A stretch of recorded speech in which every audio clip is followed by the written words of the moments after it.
Hola, ¿cómo están? Les presento un nuevo video. En este caso vamos a introducirnos en las generalidades de la célula. Siempre para empezar los estudios de anatomía, la célula es la unidad fundamental que debemos comprender.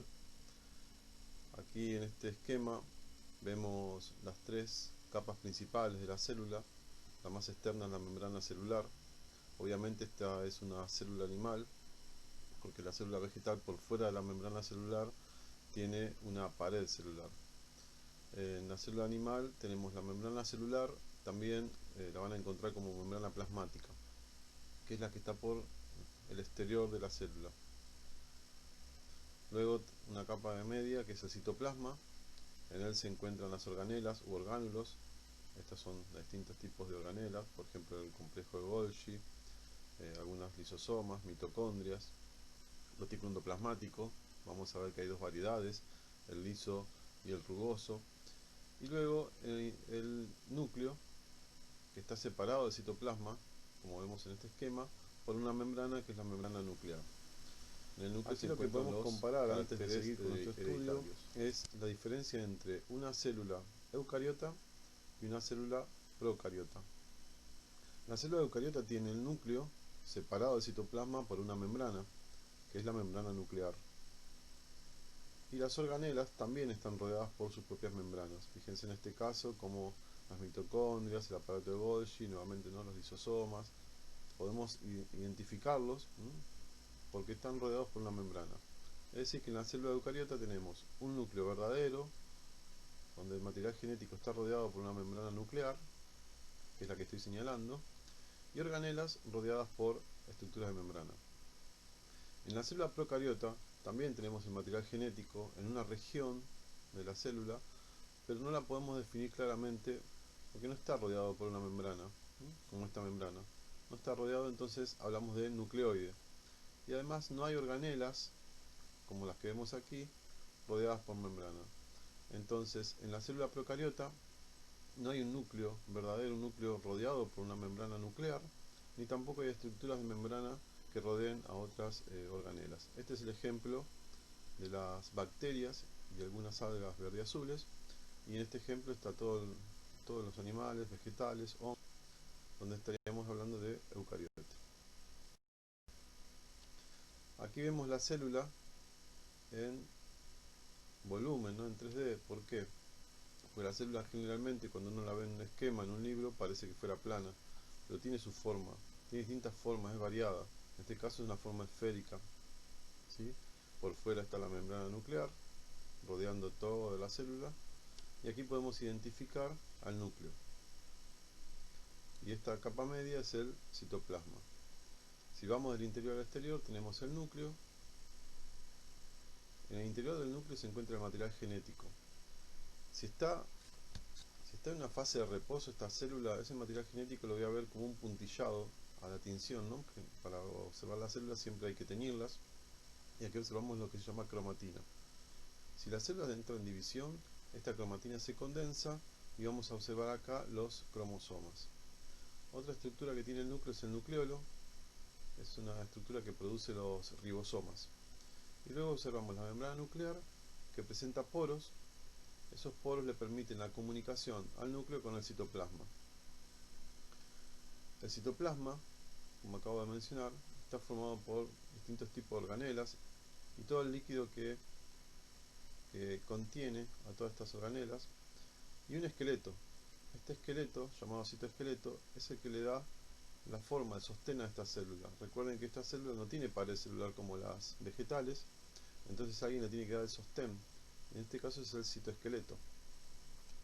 Bueno, observamos distintas organelas, como las mitocondrias, donde se produce la respiración celular, el complejo de Golgi, también denominado aparato de Golgi, que produce vesículas, como la vesícula de Golgi, que vamos a ver que tiene una función. También produce los lisosomas. Esta estructura que aparece en las células animales, muy importante al momento de la división, que son los centríolos. En la mitosis y meiosis los centríolos cumplen una función muy importante en las células animales. Son los que guían los cromosomas hacia cada polo de la célula, que va luego a dividirse para formar las células hijas.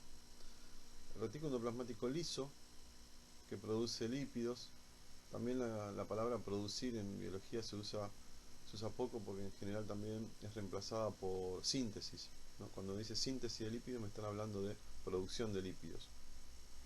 El glucógeno es la fuente de reserva. Acá la glucosa se, se acumula en forma de macromoléculas, que es el glucógeno. Esta es una fuente de energía futura, porque si esta célula necesita energía, degrada el glucógeno, obtenemos moléculas de glucosa que ingresan luego a la respiración celular. Tenemos los peroxisomas que degradan el agua oxigenada, que son radicales libres, perjudiciales para la célula. Los lisosomas, originados por el complejo de Golgi, contienen enzimas digestivas. Estas enzimas permiten digerir sustancias que ingresan del exterior, ya sean nutritivas o extrañas, y también aquellas organelas que envejecen y que los lisosomas con sus enzimas digieren, y todo el material que se puede aprovechar la célula lo aprovecha y si no lo expulsa al exterior. El retículo endoplasmático rugoso, que en su superficie tiene ribosomas, por eso se lo denomina rugoso. Esa es una diferencia. El retículo endoplasmático liso no tiene ribosomas en superficie, y el retículo endoplasmático rugoso sí tiene ribosomas en superficie. Estos actúan en la síntesis de proteína. Recuerden, la palabra síntesis es equivalente o sinónimo de producción. Bueno, otro esquema más complejo. Esquemas de este tipo pueden ver en distintos atlas variados. Siempre la estructura básica es lo que tenemos que tener en cuenta, ¿no? Las tres grandes divisiones y luego en cada división que podemos observar, ¿no? Nuevamente, por ejemplo, acá tenemos el núcleo, la cromatina, el nucleolo, rodeado por todo este sistema de membrana. El retículo endoplasmático liso y el rugoso son un sistema de túbulos y membranas que hacen una especie de circulación en el interior de la célula de productos. Todos los productos de ambos van luego al aparato de Golgi, que es el que le agrega glúcidos, le hace cambios, los modifica y acumula esas sustancias y las va a empaquetar en las vesículas de secreción. Esas vesículas, como la que vemos acá, como son sustancias que pueden ser útiles para otras células, decimos que es secreción. Entonces estas vesículas de secreción son liberadas a través de la membrana plasmática y van a cumplir alguna función en alguna otra célula. Acá vemos varias vesículas de secreción. Si la sustancia que se elimina no es un producto que va a ser utilizado en otras células, ahí hablamos de excreción. Entonces podemos definir algunas propiedades básicas de la célula. Fíjense que cumple muchas funciones, es la unidad fundamental, ¿no? Es la unidad funcional de origen del organismo. Y tenemos que destacar algo que nombramos anteriormente, que es la información genética. La información genética que se encuentra en el núcleo, codificada en la macromolécula de ADN. También la célula produce moléculas necesarias para su organización. Produce proteínas, produce lípidos, produce hidratos de carbono. Provee energía, porque las mitocondrias es donde se realiza la respiración celular y ahí se obtienen moléculas de ATP que son fuentes de energía. También vimos que en los lisosomas degradan materiales diversos, por ejemplo, sustancias nutritivas, pueden ser sustancias extrañas, también organelas envejecidas. Todos esos materiales son degradados por los lisosomas porque contienen enzimas digestivas. También las células se comunican con las células vecinas y las células también se reproducen. Por eso decimos que es la unidad fundamental, ¿no? Es la unidad mínima en la que podemos describir el funcionamiento de un organismo. Vemos que tiene información genética, vemos que produce sustancias, que realiza respiración celular, que digiere, que se comunica y que se reproduce. En este esquema observamos un detalle de la membrana plasmática. Esta es la membrana plasmática, que está formada fundamentalmente por dos capas de lípido. Por eso van a ver que dice bicapa lipídica, una capa, otra capa. Esta bicapa lipídica es la que forma la membrana plasmática y en ella también intervienen otras moléculas, como son las proteínas. Estas proteínas le dan estructura a esa membrana. Y también tenemos algunos hidratos de carbono unidos a las proteínas. Por eso dice glúcido, glúcido o hidratos de carbono. También tenemos que destacar en este caso que esta capa de fosfolípido tiene una característica muy importante para mantener la estructura de esta membrana, que es, tiene una cabeza polar. Fíjense, cada lípido tiene una cabeza polar, que es esta, que es hidrofílica, es decir, que la cabeza polar siempre apunta al medio donde hay agua. Hay agua en el exterior, este es el exterior, y hay agua en el interior. Entonces las cabezas apuntan hacia donde hay agua. Las colas de esos fosfolípidos son hidrófobas, o sea, repelen el agua, no quieren estar donde está el agua. Por lo tanto, esas colas se atraen entre sí. Y eso hace que mantenga la estructura de la membrana, que no es rígida. Por eso este modelo de descripción de la membrana plasmática se lo denomina modelo de mosaico fluido. Este es un detalle, fíjense, cabeza polar, un lípido, otro lípido, por eso decimos bicapa lipídica. Las cabezas polares apuntan hacia donde hay agua y las colas repelen al agua, o sea, se atraen entre sí, pero no se atraen con el agua, porque son no polares. Esta es la estructura básica de la membrana plasmática.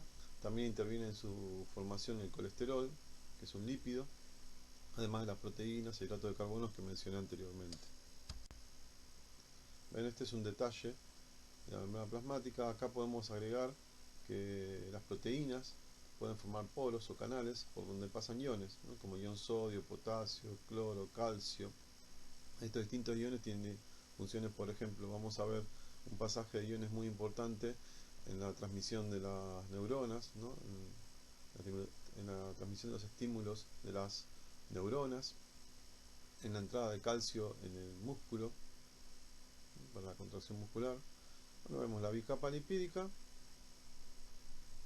con las cabezas polares orientadas hacia el agua, las colas, y otras estructuras como las proteínas integrales, los hidratos de carbono. ¿Ven? Hidrato de carbono o glúcidos. Y acá dice glucolípido. ¿Por qué? Porque está unido un hidrato de carbono a un lípido. Glucolípido. Entonces aquí tenemos una estructura general de la membrana plasmática que cumple una función muy importante.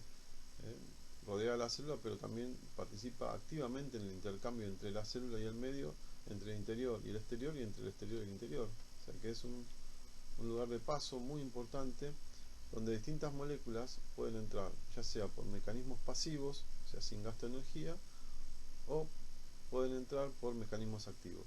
Y lo mismo para la salida, pueden salir sin gasto de energía o con gasto de energía. Vemos que, por ejemplo, para moléculas más grandes, como en este caso vemos en la figura, la membrana lo que hace es rodear a esas moléculas, las rodea y forma lo que se llama una vesícula. Luego aquí se va a unir el lisosoma y va a degradar este contenido. A eso se lo llama endocitosis, y si las partículas son sólidas se le llama fagocitosis, y si estas partículas son líquidas se le llama pinocitosis.